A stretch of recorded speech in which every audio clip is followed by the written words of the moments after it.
Life is short. Jireenyi gabaabduudha.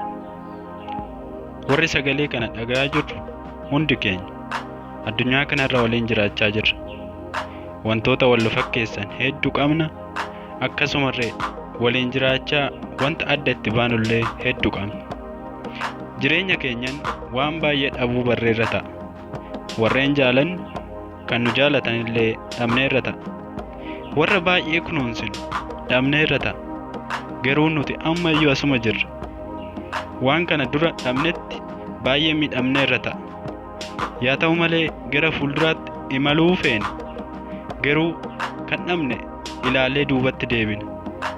Fuulduratti imaluuf humna abdii dhabna.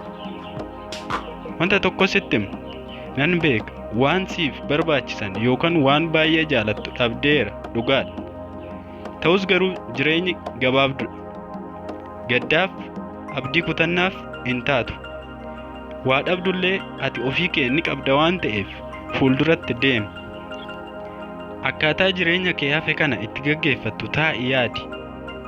Akkamitti abdii horadhee dhaloota abdii qabu horadhee fakkeenya ta'uun isaan gaggeessa jedhii deemsa kee irratti ejjennoo bareedaa fudhu. Yommuu fuulduratti deemuuf kaate hin sodaatin.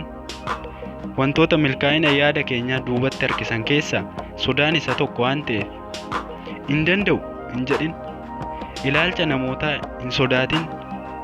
Jijjiirama ofii keetiif silaas maaf sodaattaa?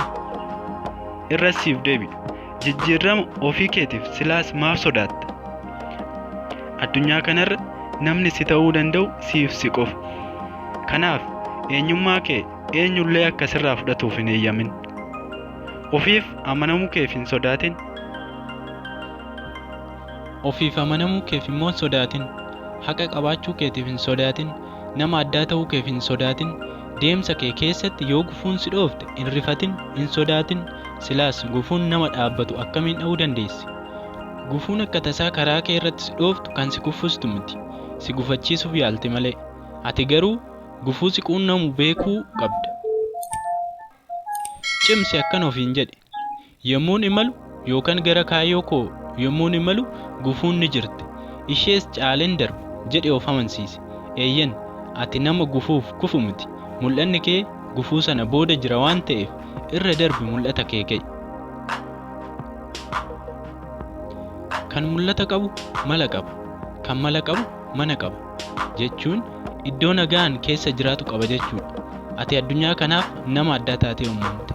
Addunyaa kanaaf waa gumaachuuf uumamte. Nama addaa addunyaa kanaa ta'uu isaanii namoonni sodaatan ni jiru. Kanaaf bakka ga'uuf dhalatan osoo hin gahin addunyaa kana irraa darbu. Argitee sodaan adda ta'uu keerreen si dagachiifti. Ati nama bu'aa qabu. Bu'a qabeessummaa kee immoo sodaan dhokfamuu mala waan ta'eef waan uumamteef osoo galmaan hin gahin hin boqatin. Ittas si dabala waan uumamteef osoo galmaan hin gahin hin boqatin. Gaaffin siif qabu. Jalqaba mul'ata qabdaa? Mul'ata kee immoo galmaan ga'uuf karaarra jirtaa? Gaaffii kana sekondii muraasaaf itti yaadi. Deebiin kee eeyyeen mul'ata qaba. Milkeessuun karumarra jira yoo jette sababa jiraachuu keetii haalan beekta jechuudha. Lakki mul'ata koo adda hin baafanne yoo jette immoo hanga yoomitti mul'ata kee adda hin baafattu? Jireenyi gabaabduudhaam. Har'a bor yoosuu jennu maaf umurii keenya xumurraa? Namoonni mul'ata dhaabbataa hin qabne gaafii kana naaf deebisa. Dhaloonni waan gaarii tokko sirraa akka eegu ni beektaa? Addunyaan akka ati waan gaarii tokko hojjettee fi darbituuf siin eegdi. Maarree maal akkasiitti kaawwattee darbuu feeta? Dhaloonni eenyu jedhee akkasii yaadatu feeta? Nama waan akka kanaa nuuf gumaache sana akka jedhamoo nama dhalachuu keerree dhaloonni hin beekne ta'uu feeta? Lakki waan narraa eegamu baheen dhaloota gammachiisa akka jettu natti dhaga'ama. Akkam gootee akka dhaloota gammachiiftu onnee isaanii keessatti baraan jiraattu ani immoo sittan hima. Dhaggeeffadhu. Yeroon isaa amma sa'aatii kanaa kaasi. Barbaade of argadhu. Jijjiiramuuf yeroon ammarree ni jira. Cimina qabdu maal akka ta'e qalama qabadhu tarree qabsiisi barreessi. Isaan keessaa kam irratti yoon hojjedhen milkaa'a kan jedhu irratti qorannoo yaadaa gaggeessi. Kan amante yookaan kan amantee fudhatte irratti amanamaa ta'i. Hojjechuufis karoora baafadhu. Naamani waan hojjechuuf itti amantee kaate kamuu hojiirra wanti si dhorku tokko illee hin jiru. Namni waan hanga dhumaatti wareegamuuf hin qabaan jooradha. Kanaaf atillee mul'ata qabduuf hanga wareegama gaarii kanfaltutti duuka bu'i.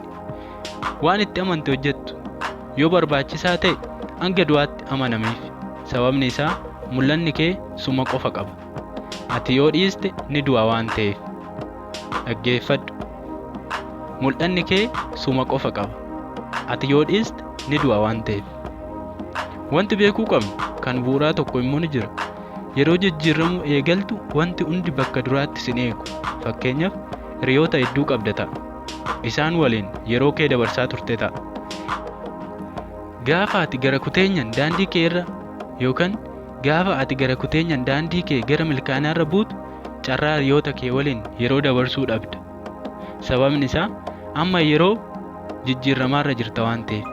Yeroo kana yaadota garaagaraa karaa hiriyoota keen keessummeessita. Hanga si dhiisanii deemanitti ga'uu malu.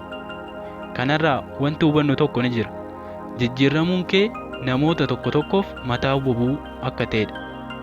Jijjiiramuun kee namoota tokko tokkoof mataa bobuu akka ta'edha. Qooda jijjiiramuu keeti yoo sitti qabaman duruma warra guddina yookaan jijjiiramuu kee hin feene waliin jiraachaa turte jechuudha. Qooda jijjiiramuu keeti yoo sitti qabaman duruma warra guddina yookaan jijjiiramuu kee hin feene waliin jiraachaa turte jechuudha. Kanaaf warreen akkasii yaada isaanii waliin booddeetti gatii darbu. Nama akka kee jijjiiramuu fedhu yoo argatte immoo karaa itti agarsiisi. Hiriyoota dhabaa dhufuun mallattoo guddinaati. Hubadhu. Hiriyoota dhabaa dhufuun mallattoo guddinaati. Kana yommuun jedhu hiriyaan siin barbaachisu jechuu koo miti. Hiriyoota hedduu siin barbaachisan jechuu kooti malee. A friend to all is a friend to none jedhu jedhu. Namni hiriyaa baay'ee kamiifuu hiriyaa mitii jedhu. Kanaaf gaafa jijjiirama keessa galte hiriyoota muraasa garuu hiriyoota dhugaa argatta jechuudha. Hiriyoota baay'ee yoo qabaatte yookaan hiriyoota kee baay'ee keessaa hundi sin deeggaran hundi immoo sin hin morman. Gaafa jijjiirama gara milkii keetii eegaltu immoo jarreen kana adda baafatta jechuudha. Egaa jireenyi gabaabdudha. Kanaaf bakka ga'uuf uumamte ga'uuf qophiidha. Hangam jireenya kee hafte kana keessatti jijjiirama ofii kee irratti fiduu qophoofte. Ati jijjiiramuuf qophiidha taanan turtus bultus qabxii yaadde sana irra ni geessa. Kanaaf ammuma ka'i. Eenyu jireenya kee akka jijjiiru eegda? Siif sumatu jira. Namni waan ati hojjechuuf uumamte hojjechuuf addunyaa kana irra jiru siif si qofa. Hubadhu, jireenyi nuti jiraachaa jirru kun bara baraaf kan turu miti. Hanga nuuf eeyyamametti ni jiraanna, gaafa nuuf murtaa'e ni darbina. Kun dhugaadha. Garuu yeroo jiraachuuf du'uu kana gidduutti maal hojjennee kan jedhutu gaafiidha. Akka tasaa waan hin dhalanneef akka tasaallee hin duunu. Waaqni karoorsee yeroo isaatti akka argamnu akkasumallee akka darbuun taasisa.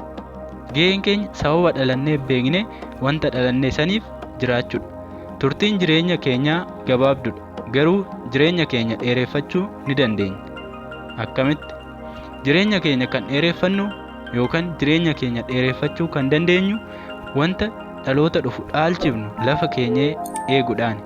Dhaloonni dhufu waan ittiin jiraataa ta'uu keenya baru yookaan dhaloonni dhufu waan ittiin jiraataa ta'uu keenya beeku lafa kaa'ee darbi.